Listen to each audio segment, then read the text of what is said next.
South ఇండియాలోనే biggest sorry store మన Varahi silks మన విజయవాడ ఎంజీ రోడ్ లో డిసెంబర్ 4వ తారీఖున ఘన ప్రారంభం.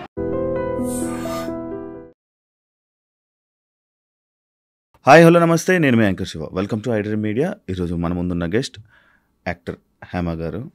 18 నెలల క్రితం రేవ్ పార్టీ అని చెప్పి, రేవ్ పార్టీలో దొరికిపోయిన హేమ అని చెప్పి, డ్రగ్స్ తీసుకుంటూ దొరికిపోయిన హేమ అని చెప్పి చాలా బ్రేకింగ్ న్యూస్లు వేశారు. కానీ 18 నెలల తర్వాత కోర్టే తీర్పిచ్చిందనమాట. ఏం తప్పు లేదు, నిర్దోషి అని చెప్పి ఒక తీర్పు ఇవ్వడం జరిగింది. అసలు ఈ 18 నెలల గ్యాప్లో తన పోరాటం, ఎలాంటి పోరాటం చేశారు, అసలు ఆ మచ్చ అసలు అక్కడ ఏం జరిగింది, అసలు రేవ్ పార్టీ ఏంటి ఇలాంటి విషయాలన్నీ తనతో మాట్లాడి అసలు ఏం జరిగిందని మనకు తెలియని విషయాలు తెలుసుకునే ప్రయత్నం అయితే చేద్దాం. హాయ్ అండి, అమ్మగారు ఎలా ఉన్నారు? బాగున్నానన్న. ఇప్పుడు హ్యాపీయా? చాలా హ్యాపీ. అప్పుడు కూడా హ్యాపీ, ఇప్పుడు ఇంకా హ్యాపీ. 18 నెలలు అయ్యింది. ఫైనల్గా ఇప్పుడు కోర్టు నుంచి తీర్పు వచ్చింది. ఏమని ఇచ్చింది కోర్టు మీకు తీర్పు? ఇప్పుడు నా మీద ఏవైతే కేసులు పడ్డాయో అవన్నీ కొట్టేశారు. అంటే నేను డ్రగ్స్ తీసుకున్నాను అన్నారు, అది ప్రూవ్ అవ్వలేదు, అది కొట్టేశారు. తర్వాత మీడియాలో వీడియో పెట్టాము, మీడియా ఏదో అయ్యింది అని అన్నారు, దాన్ని కొట్టేశారు. క్లీన్ చిట్ ఇచ్చారు. క్లీన్ చిట్ ఇచ్చేసారు అన్నిటికి. ఇది వచ్చిన తర్వాత 18 months తర్వాత ఇది క్లీన్ చిట్ అనేది జరిగింది. ఈ మధ్యలో చాలా స్ట్రగుల్స్ ఫేస్ చేశారు. అది విన్న వెంటనే మీకు ఏమనిపించింది? మీ ఫీల్ ఏంటి? ఎవరు గుర్తొచ్చారు? నాగా ఎవరు గుర్తు రాలేదు, కానీ మీడియా వాళ్ళు ఫోన్లు చేస్తూ ఉన్నారు, నా ఫొటోస్ వేస్తూ ఫోన్లు చేస్తూ ఉన్నారు. ఒక 300-400 కాల్స్ అటెండ్ చేసేసాను ఆల్రెడీ అప్పటికే. నాకు ఒకటే షాకింగ్ ఏంటంటే, నేను ఎక్కడ ఏ పార్టీకి వెళ్ళినా, ఆల్ ఓవర్ వరల్డ్ లో ఎక్కడ పార్టీకి వెళ్ళినా 12-12:30కి నేను నా రూమ్ అవుట్, ఎక్కడికైనా వేరే వెళ్తే రూమ్ కి వెళ్ళిపోతాను. లేదా ఇప్పుడు మన హైదరాబాద్ లో ఏదైనా పార్టీస్ జరిగితే గనక నేను ఇంటికి వచ్చేస్తాను. నాకు ఆఫ్టర్ పార్టీలకి వెళ్ళడం, లేకపోతే 2-3 వరకు పార్టీస్ చేయడం నాకు అలవాట్లేదు. సో అదే విధంగా ఆ రోజు కూడా అదే జరిగింది. సో నేను పార్టీకి వెళ్ళాను, 18th వెళ్ళాను, 19th పార్టీ చేశాను, పార్టీ నుంచి నేను వచ్చాను, అది అయిపోయింది. తర్వాత న్యూస్ల మీద న్యూస్లు వస్తున్నాయి, ఫోన్లు చేస్తూ ఉన్నారు. సరే చేస్తున్నారు కదా అని చెప్పి, నేను అక్కడ లేనండి, నేను హైదరాబాద్ లోనే ఉన్నాను, నేను ఒక ఫామ్ హౌస్ లో చిల్ అవుతున్నానని ఒక వీడియో పోస్ట్ చేశారు. నేను ఆ వీడియో పోస్ట్ చేసినప్పుడు ఒక చిన్న పొరపాటు ఏం చేశానంటే, నేను ఆ పార్టీకి వెళ్ళాను కానీ వచ్చేసాను అని నేను చెప్పుండాల్సింది. అట్లా కాకుండా నేను వచ్చేసాను అంటే నాకు సంబంధం లేదు, వెళ్ళాను వచ్చేసాను. ఆ పార్టీకి నాకు ఇంకా సంబంధం లేదు కదా. నా టెన్షన్ ఎలా ఉంటది, అది డ్రగ్స్, రేవ్ పార్టీ ఇవన్నీ అనేసరికి నాకు ఒక భయం ఉంటది కదా. సో దాంతో నేనేంటంటే, నేను ఇక్కడే ఉన్నాను అని చెప్పేసి నేను ఒక న్యూస్ ఇవ్వడం జరిగింది.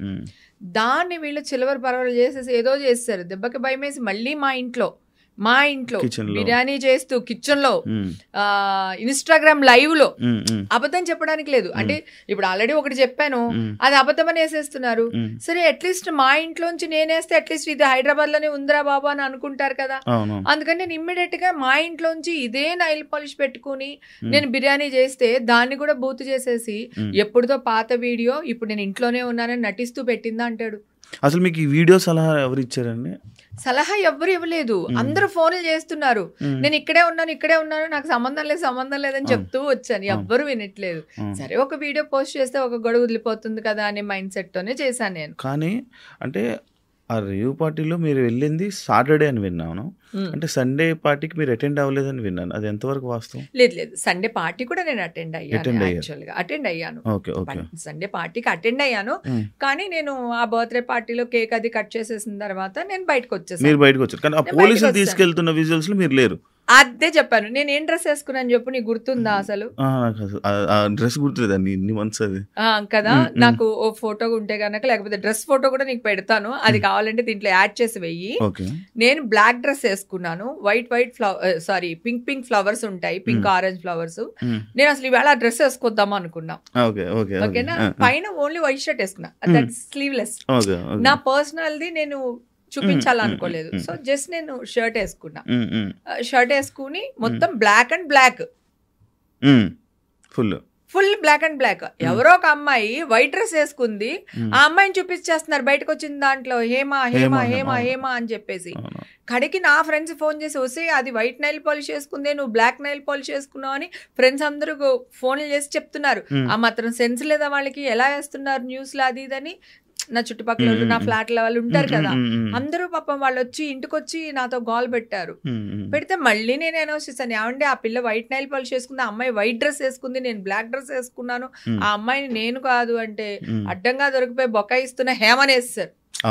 ఇక్కడ నువ్వు ఒకటి అబ్జర్వ్ చేసావా, ఒక న్యూస్ చేసి వేసేసారు, వచ్చిందని వేస్తారు, తర్వాత పాజిటివ్ వచ్చేసిందని కూడా వేస్తారు. ఓకేనా, ఇవన్నీ వచ్చేసినాయి. తర్వాత నేను కాదు కాదని మొత్తుకుంటున్నా ప్రతి విషయాన్ని అవును అవును అవును అని చూపించడానికి ట్రై చేశారు.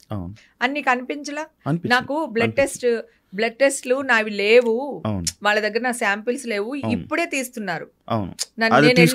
చెప్పారు కూడా అప్పుడు. నేను చెప్పాను, నేను ఒక్కదాన్ని వెళ్ళాను నాన్న బెంగళూరు. నిజంగా నేను తప్పు చేసి ఉంటే ఒక 10 మంది రికమెండేషన్ లో లేకపోతే ఇంకొకటో లేదా లాయర్ నో ఏదో ఒకటి తీసుకుని నేను వెళ్ళేదాన్ని కదా. నేను ఒక్కదాన్ని వెళ్ళాను నాన్న బెంగళూరు, సిసిబి వాళ్ళ దానికి వెళ్తే వాళ్ళందరూ 10 మంది వచ్చారు, ఎంక్వైరీ చేశారు, అడిగారు మీరు డ్రగ్స్ తీసుకున్నారా, లేదు తీసుకోలేదు, మీరు ఎన్ని గంటలకు ఉన్నారు, ఎన్ని గంటలకు వెళ్ళిపోయారు, ఇవన్నీ అడిగారు. నేను ఇన్ని గంటలకు వచ్చాను, ఇన్ని గంటలకు వెళ్ళిపోయాను, నేను ఇది అని చెప్పేసి నేను వాళ్ళకి చెప్పాను. ఆ తర్వాత మీరు తీసుకోకపోవచ్చు కానీ ఎవరైనా కలిపి మీకు ఇచ్చి ఉండొచ్చు కదా అని మళ్ళీ ఇలాంటి క్వశ్చన్లు కూడా అడిగారు. ఒక్క క్షణం డంగు అనింది నాకు. అంత పెద్ద పార్టీ కదా, ఏమో తెలియదు కదా, అయ్యమ్మో అనుకుని ఆ క్షణం ఒక ఆగి వెంటనే చెప్పాను, లేదండి అక్కడ ఉన్న వాళ్ళందరూ నా బ్రదర్స్, నేనంటే చాలా ఇష్టం, చాలా రెస్పెక్ట్, నేను అందుకే అక్కడి నుంచి ఇక్కడ దాకా వచ్చాను, వాళ్ళు ఎవ్వరు అలా చేయరు, నేను తీసుకోలేదు, నేను తాగలేదు, నేను తీసుకున్నది ఇదిగోండి రెడ్ బుల్, అది నా చేత నేనే ఓపెన్ చేసుకుని తాగాను, ఎగర్ మైజర్ ఉంది, సో అది కూడా సగం బాటిల్ ఉండింది కానీ నేను దాన్ని టచ్ చేయలేదు, ఇది నేను చేసిన పని అని చెప్పేసి చెప్పాను. నా టేబుల్ మీద ఏమైతే ఉన్నాయో అన్ని అడిగారు, అవన్నీ చెప్పాను, ఎన్ని గంటలకు లోపల వచ్చాను, ఎన్ని గంటలకు బయటకు వెళ్ళాను, అన్ని ఎంక్వైరీ చేశారు, అన్ని నేను క్లియర్ కట్గా నేను చెప్పాను. ఓకే, ఇందాక మీరు అడిగిన బిర్యానీ వాళ్ళు చెప్తే అప్పుడు నేను హాస్పిటల్ నుంచి వచ్చేటప్పుడు నేను చెప్పాను, ఏమండి ఇప్పుడు తీస్తున్నారు నా టెస్ట్లు, మీరు ఆలోచించండి, అప్పుడు గనక నా టెస్ట్లు ఉండుంటే ఇప్పుడు మళ్ళీ సెకండ్ టైం నన్ను ఎందుకు తీశారు టెస్ట్లు, ఏం అవసరం కదా, ఎవ్వరు అడగలా. అవును కదా, హేమ చెప్పింది ఒక్క నిమిషం నేను చెప్పింది నిజమని నమ్మున్నా మన మీడియా వాళ్ళు కానీ సోషల్ మీడియా వాళ్ళు కానీ, నేను ఈ రోజు అరెస్ట్ అయ్యేదాన్ని కాదు. అయితే నేను చెప్పిన దాన్ని కూడా ఓవర్ యాక్టింగ్ చేస్తున్నాయేమో నేను కొంచెం స్ట్రాంగ్గా చెప్పాను, ఒరే ఫేక్ న్యూస్లు వెయ్యకండిరా, నా టెస్ట్లు వీళ్ళ దగ్గర లేవు, నా శాంపిల్ లేవు, ఇవి ఇప్పుడే తీస్తున్నారు, ఇదిగో ఇప్పుడే ఇచ్చి వస్తున్నాను అని చెప్పాను. దాన్ని వీళ్ళందరూని ఓవర్ యాక్టింగ్ చేస్తున్న హేమ, బొక్కాయిస్తున్న హేమ, అరుస్తున్న హేమ అనేసరికి జనాలందరూ ఓ ఇది అరుస్తుంది, ఇది దెబ్బలాడుతుంది, దాని మీదకి వెళ్ళిపోయారే తప్ప ఫ్రస్ట్రేషన్ లో చెప్తుంది అనుకున్నారు. చెప్తుంది దొరికిపోయి ఈ లేసన్ న్యూస్లకి దొరికిపోయి, ఎందుకంటే నేను బయటకు వచ్చిన వీడియో కూడా వేస్తారు కదా, ఏది ఆ తెల్ల డ్రెస్ వేసుకున్న అమ్మాయిని చూపించేసి ఇదిగో బయటకు వచ్చింది, ఇదిగో బయటకు వచ్చింది, ఇదిగో పులి, ఇదిగో పులి, ఇదిగో పులి అంటే అదిగో తోక అంటాం కదా. సో ఆ రేంజ్ లో వీళ్ళు చేసేసారు జనాల్ని కూడా. నేను చెప్పింది ఏది కూడా ఎందుకంటే వింటారు అనుకో, అప్పుడు వాళ్ళు వేసిన న్యూస్ ఫేక్ న్యూస్ అవుతుంది. ఆల్రెడీ చెప్తున్నాను కదా, ఫేక్ న్యూస్ అంటున్నాను కదా నేను. వాళ్ళకి దాన్ని కళ్ళకి గంతలు కట్టినట్టు చేస్తారు జనాలకి. అంటే చాలా విషయాలు, ఇది ఒక్క విషయం అనే కాదు, చాలా మంది యాక్టర్ల మీద ఏదైనా నెగిటివ్ వచ్చినప్పుడు చాలా న్యూస్ అనేది పెద్ద స్ప్రెడ్ అవుతుంటుంది.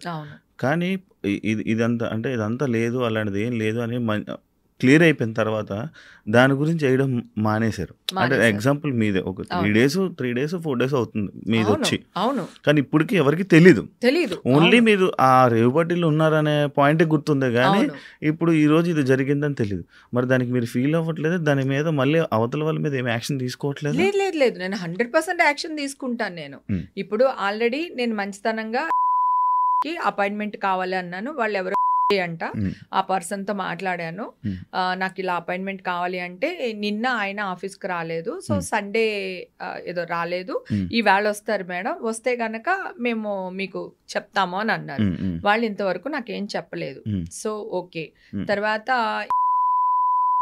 నెంబర్ ఒకటి ట్రై చేస్తున్నాను.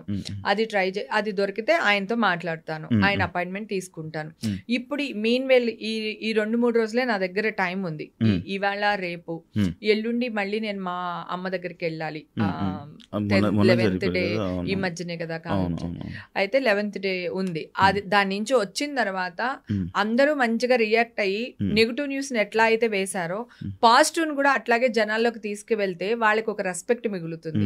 ఎన్ని ఛానల్ వాళ్ళకి కూడా అరే పాపం అప్పుడు ఏం చేసినా పాప మా పిల్లకి న్యాయం చేశారా అని ఒక మంచి ఇది కానీ వీళ్ళందరికీ వెళ్తుంది. ఎందుకంటే వీళ్ళందరూ బాగా వేస్తారు, నా వాయిస్లు రికార్డ్ చేసేసేసారు.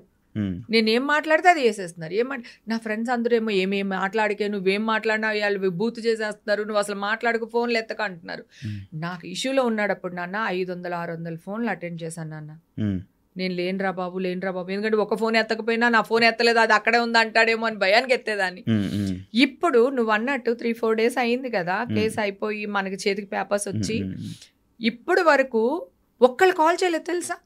హేమగారు క్వాష్ అయిందంట కదండి, కొట్టేశారంట కదా కేసు, వెరీ గుడ్ అండి, ఏంటండి అని చెప్పి, లేకపోతే ఒకసారి ఛానల్కి వస్తారా, లేకపోతే ఒక బ్రేకింగ్ న్యూస్ వేద్దాం, లేదంటే అట్లీస్ట్ కింద స్క్రోలింగ్ అయినా వేద్దాం, ఏమీ లేదు.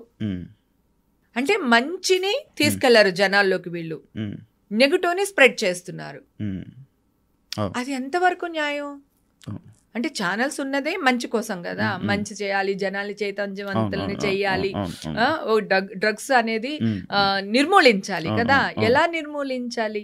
అమాయకులను తీసుకొచ్చేసి వాళ్ళ మీద న్యూస్ వేసి ఆమె ఇంత అందంగా ఉండడానికి డ్రగ్స్ కారణం అని ఎవడన్నా అనుకున్నాడు అనుకో, మాట వరుసకి ఆడొక డ్రగ్ ఎడిట్ అయిపోతాడా నా కోసం? అవునా? హేమకి ఇంత ఎలా మాట్లాడుతుంది, ఇంత హుషారుగా ఉందంటే ఒకవేళ అదే కారణం అనుకుంటే ఇంకొక అమ్మాయి అలా అయిపోద్ది కదా కదా. వీళ్ళు అది చూపించినప్పుడు ఇంత సఫర్ అయ్యారు హేమ గారు దీంట్లో ఉండటం వల్ల. మీరందరూ జాగ్రత్తగా ఉండండి. ఇప్పుడు ఆవిడ మంచిదని లేకపోతే కేసు కొట్టేశారని ఒక మంచి న్యూస్ వేస్తే ఎంత బాగుంటుంది అసలు. ఇప్పుడు నేను అడిగాను కానీ ఆయన అడుగుతాను, టీవీ వాళ్ళు వీళ్ళు నేను అమ్మ దగ్గరికి వెళ్ళి 27 నాకు ఉంది ఫంక్షన్, అది అయిపోయి 28కో 29కో నేను ఇక్కడికి వచ్చేస్తాను. ఈ లోపల అందరూ రియాక్ట్ అయితే పర్వాలేదు. నేను ఎవ్వరూ రియాక్ట్ అవ్వలేదు అనుకోండి, నేను బెదిరించట్లేదు కానీ నేను వెళ్ళి ధర్నా చేస్తా, 100% ధర్నా చేస్తా. నేను మంచిగానే ట్రై చేస్తున్నా. ఇప్పుడు మీడియా వాళ్ళు నాకు కావాలి, నేను మీడియా వాళ్ళకి కావాలి. ఈవేళ నేను రేపు రాజకీయాల్లోకి వెళ్ళొచ్చు, నేను టీటీడీ బోర్డు మెంబర్ గా ట్రై చేయాలని అనుకుంటున్నా ఇన్ ఫ్యూచర్. ఓకేనా? ఇప్పుడు నా మైండ్ అంతా చిల్లి మూడ్ లో ఉంది, సో నన్ను ఎంజాయ్ చేయాలి, ఈ మూడ్ లో ఉన్నాను. రేపు రాజకీయంగా ఎదగాలి నేను. ఇప్పుడు ఈ న్యూస్లు ఇవన్నీ ఉండి నేను మీడియా వాళ్ళతో గొడవ పడితే నాకు ఎప్పటికైనా ప్రాబ్లమే కదా.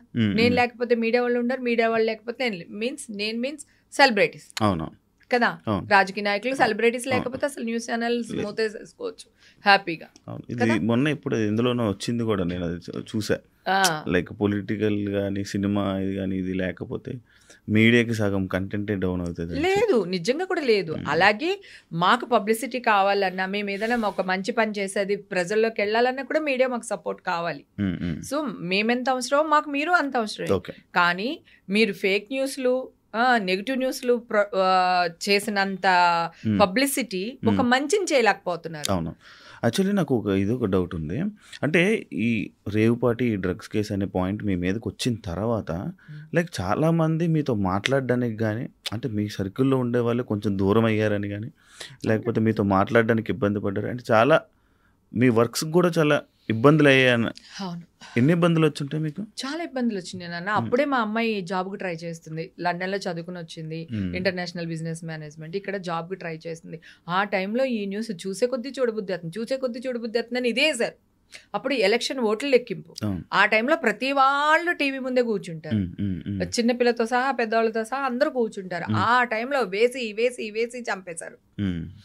ఇప్పుడేమో ఒక్కళ్ళు వేయలేదు. ఆ టైంలో పాప జాబులకి ఎవరెవరికైతే అప్లై చేసి ఉంటుందో వాళ్ళందరూ చాలా మంది అసలు ఇచ్చిన డేట్ కూడా పోస్ట్పోన్ చేశారు. తర్వాత వేరే కంపెనీ వాళ్ళు జాబ్ ఇచ్చారు, పాపకి మంచి సాలరీ ఉన్నదానికి అన్నింటికంతా నా అదృష్టం అయిపోయింది. తర్వాత నాకు ఒక గిల్ట్, అయ్యో నేను వెళ్ళాను అనుకో వీళ్ళ బర్త్డేకి, అమ్మో హేమ వచ్చింది పోలీసులు వస్తారేమో ఉమ్, అలా అన్నవాళ్ళు కూడా ఉన్నారు. నా ఫ్రెండ్స్, నా క్లోజ్ ఫ్రెండ్స్ బర్త్డే పార్టీలకి వెళ్తే ఉమ్. వెళ్ళిపోండి తొందరగా హేమ ఉంది కదా పోలీసులు వస్తారు అని అన్నారా? ఆ, బా. వెనకాల ఉమ్, తర్వాత మళ్ళీ తెలుస్తుంది కదా, మళ్ళీ ఎవడో కూడా మన బ్యాచ్ లోనే ఒక దగ్గరికి ఉంటారు కదా, వచ్చి మళ్ళీ చెప్తారు కదా ఉమ్, నేను పలానా ఆవిడ ఇలా అంది అలా. నాకు వాళ్ళ మీద కోపం రాలేదు, ఎందుకంటే ఎవడైనా భయపడతాడు ఉమ్, ఉమ్, అట్లా. నేను 10 పార్టీలకు పిలిస్తే ఒక 2 పార్టీలకు వెళ్ళేదాన్ని, ఉమ్, వెళ్ళినా కూడా 11:30కి వచ్చేదాన్ని. ఉమ్, ఎందుకురా బాబు తర్వాత ఏదైనా జరిగి మళ్ళీ నేను నా వల్ల వీళ్ళందరూ ఇదయ్యారా అని అనిపించుకుంటారు. వాళ్ళు కూడా ఏం లేదు, ఏదన్నా ఉంటే ఫారెన్ సర్కి ఏదో ఒకటి ఉంటుంది మందు బాటిల్, అంతకు మించి నేను వెళ్ళే పార్టీలో ఏమి ఉండదు. ఉమ్, ఉమ్. దాన్ని కూడా విదేశీయ మద్యం తాగుతున్నారు పార్టీలు అని మొన్న కూడా మొన్న చూసావు కూడా కదా వచ్చింది. పాపం యాక్చువల్లీ సింగర్ది. అవును, యాక్చువల్లీ ఈ రేవుపాటి అనే పేరు బెంగళూరులో ఎప్పుడైతే ఇది జరిగిందో అప్పటి నుంచే మొదలైందండి ఇక్కడ. ఎందుకంటే ఎవరు ఏ పార్టీతో దొరికిపోయినా కూడా దానికి రేవుపాటి అనే పేరు పెడుతున్నారు. అసలు వీళ్ళకి అసలు- రేవు పార్టీ అదే- నామ్స్ ఏంటో తెలుసా అసలు అసలు నాకు వీళ్ళకి? అదే నాకు తెలియదు, మీరేమైనా నేను కూడా అడిగా చాలా మంది, అసలు రేవు పార్టీ అంటే ఏంటంటే రేవు పార్టీ అంటే అమ్మాయిలు ఉంటే రేవు పార్టీ అండి అంటున్నారు. అంటే మా అబ్బాయిలు ఉంటే రేవు పార్టీ కాదా? ఓన్లీ అమ్మాయిలు ఉంటే ఏం పార్టీ ఉంటుంది? అదే అమ్మాయిలు అబ్బాయిలు ఉంటే రేవు పార్టీ అంట. అక్కడ డ్రగ్స్ దొరికినాయి కదా రేవు పార్టీ. రేవు పార్టీకి నామ్స్ ఏంటని అడిగితే తెలియదు. మీకు తెలుసా రేవుపాటి అంటే ఏంటో? తెలియదు. అసలు మీరు తెలుసుకోవడానికి ట్రై చేశారు ఈ నేను 18 ఇది రేవుపాటి అంటే? నేను ట్రై చేయడానికి ట్రై చేస్తేనే పోలీసులు అదే చెప్తున్నారు, మీడియా వాళ్ళు ఇదే చెప్తున్నారు. నేను పోలీసులు కూడా అడిగాను, సార్ మీరు రేవు పార్టీ అంటున్నారు కదా, రేవు పార్టీ అంటే ఏంటి సార్? మనం అంతకుముందు ఎప్పుడో ఒకటి విన్నాం, రేవు పార్టీ అమ్మాయిలు న్యూడ్గా ఉన్నారు, అక్కడ ఇలా ఉంటుంది అలా ఉంటుంది, ఎప్పుడో విన్నాం కదా. అది రేవు పార్టీ కదా. ఇక్కడ చిన్నపిల్లలు వచ్చారు, పెద్దాళ్ళు వచ్చారు, లేడీస్ వచ్చారు, అంకుల్స్ వచ్చారు, అమ్మాయిలు వచ్చారు, అబ్బాయిలు వచ్చారు. అది నిజంగా పాపం ఒక అబ్బాయి బర్త్డే పార్టీ, వాడు ఒక క్లబ్ పెట్టాలనుకున్నాడు, అందుకని కొంచెం గ్రాండ్ గా చేసుకుందాము, అందరికి అనౌన్స్మెంట్ లాగా ఉంటుంది అని చెప్పి ఆ అబ్బాయి డీజే వెనకాల అబ్బాయి క్లబ్ ఇవన్నీ కూడా ఉన్నాయి. పాపం ఆ అబ్బాయి కూడా ఆ క్లబ్ కూడా నష్టపోయాడు, ఎందుకంటే ఆ బ్రాండ్ వాళ్ళు దీని వల్ల ఆ అబ్బాయిని అవాయిడ్ చేస్తారు. యాక్చువల్లీ సాటర్డే ఇది జరిగిందని నేను, కానీ సండే ఈవినింగ్ జరిగింది మాత్రం రేవు పార్టీ అని అంటున్నారు. అది ఎంతవరకు వాస్తవం? లేదు, అసలు సాటర్డే అసలు పార్టీయే జరగలేదు. సాటర్డే అందరూ వెళ్ళి అక్కడ గ్యాదర్ అయ్యాం. ఓకే, ఊరికి కొంచెం చివర ఉంటుంది. మాలాంటి వాళ్ళ కొంతమంది వేరే ఊరు నుంచి వచ్చారు, కొంతమంది హైదరాబాద్ నుంచి వచ్చారు, అట్లా మేము అందరం గ్యాదర్ అయ్యింది సాటర్డే. ఓకేనా, సాటర్డే అసలు పార్టీ అదేం లేదు, జస్ట్ గెట్ టుగెదర్ లా ఉన్నాము, అందరూ భోజనాలు చేసాము, వచ్చాం. ఓకే, ఎవరి రూమ్ కి వాళ్ళు వెళ్ళిపోయాం. సండేనే పార్టీ జరిగింది, అసలు బర్త్డే పార్టీ సండే, ఆ అబ్బాయి బర్త్డే సండే చిన్నపిల్లలు వచ్చారు, ఫ్యామిలీలు వచ్చినాయి, 4-5 ఫ్యామిలీలు, ఒక 4-5 చిన్న చిన్న పిల్లలు, ఫ్యామిలీ పిల్లలు, అదే ఎవరైతే ఫ్యామిలీ వచ్చారో వాళ్ళ పిల్లలు వచ్చారు. అది వచ్చిన పార్టీకి వచ్చిన వాళ్ళు అబ్బాయిలు కానీ అమ్మాయిలు కానీ మంచి ఇంజనీరింగ్ వాళ్ళు, డాక్టర్స్, జాబ్ చేసే వాళ్ళు, సాఫ్ట్వేర్ వాళ్ళు, కొంతమంది అంకుల్స్ వచ్చారు, ఒక 20 మంది పైగా ఆంటీస్ వచ్చారు. ఇలా అంటే నిజంగానే అది ఒక మంచి పార్టీ. ఆ పార్టీలో కొంతమంది డ్రగ్స్ తెచ్చిన మాట వాస్తవం. నేనంటూ ఆ పార్టీలో లేకపోతే అది ఇంత పబ్లిసిటీ వచ్చేది కాదు, ఇంత పెద్ద దుమారం రేగేది కాదు. బికాస్ ఆఫ్ మీ ఆ పార్టీ దుమ్మెత్తి పోసేశారు. మీడియాలోకి రాగానే అది సిచ్యువేషన్స్ మారిపోయినాయి, పోలీసులు కూడా అల్లిపోయారు. అసలు చాలా మంది యాక్టర్స్ ఉన్నారు, అది కూడా ఎవరు లేరు, యాక్టర్స్ అస్సలు లేరు. అండ్ ఇంకొకటి, ఇదే టైంలో 50 లక్షల ఎంట్రీ టికెట్ అని చెప్పారు, నా మైండ్ పోయింది. వాళ్ళ ఇష్టం చిన్నపిల్లలకి 50,000 టికెట్ తీసుకుని 50 లక్షల టికెట్ పెట్టుకుని అక్కడ ఉన్న మొక్కలని చూసావు కదా, పొట్టి పొట్టి అమ్మాయిలు, పొట్టేసుకున్న అంకుళ్ళు, అందరూని ఏది 10 మంది వీళ్ళు, మంచి అమ్మాయిలు అబ్బాయిలు వాళ్ళు బయటకు వచ్చారు, అందరినీ చూపించారు కదా. మామూలుగా నీకేమన్నా వాళ్ళని చూస్తుంటే వాళ్ళు డబ్బున్న వాళ్ళు ఉన్నారా? చెప్పులే సరిగ్గా లేవు కదా ఎవరికైనా. వాళ్ళు 50 లక్షలు ఇచ్చి పెట్టుబడి పెట్టే మొక్కలా ఉన్నాయా? అసలు మామూలుగా మా మొక్కలు కూడా, నేను కూడా చెప్తున్నా, నేను ఎందుకు 50 లక్షలు ఇచ్చి నేను ఆ పార్టీకి వెళ్ళాల్సిన అవసరం నాకేంటి? నా అకౌంట్స్, మా అమ్మాయి అకౌంట్స్, మా ఆయన అకౌంట్స్, మా అమ్మగారిది, మా తమ్ముడిది, నా చుట్టూ ఉన్న నా ఫ్రెండ్స్ అకౌంట్స్ మొత్తం ఇట్లా దులిపారు మావి. అస్సలు ఇంత కూడా పాపం పోలీసులు కూడా బాధపడ్డారు. మీడియాకి ఎందుకు మేడం వీడియో పెట్టారు, మీడియా వాళ్ళ వల్ల మేము మిమ్మల్ని అరెస్ట్ చేయాల్సి వస్తుంది, మీడియా వాళ్ళు పెట్టడం కూడా, వాళ్ళకి కేసు పెట్టినప్పుడు కూడా మీడియా అదే పెట్టి. And don't forget to subscribe to iDream. And for more videos, Please subscribe to iDream. Please subscribe to iDream. Please subscribe iDream. And please subscribe to iDream. For more videos, subscribe to iDream. please like, share and subscribe to the channel. Congratulations, iDream. Subscribe to iDream. Subscribe to iDream. So subscribe to iDream Media. iDream ki iDream team andarki huge congratulations. Please subscribe iDream Media. Please subscribe to iDream. Subscribe iDream. Please subscribe to iDream. iDream అంటే నా కళల channel subscribe చేసుకున్న నోరు తిరుగుతలేదు, మీరైతే గంట గుర్తు కొట్టండి. For more such videos, please subscribe to iDream. Subscribe to iDream. Please subscribe to iDream. Please subscribe iDream Media. Please do subscribe to iDream. Please subscribe to iDream Media. For best entertainment and information, please subscribe iDream.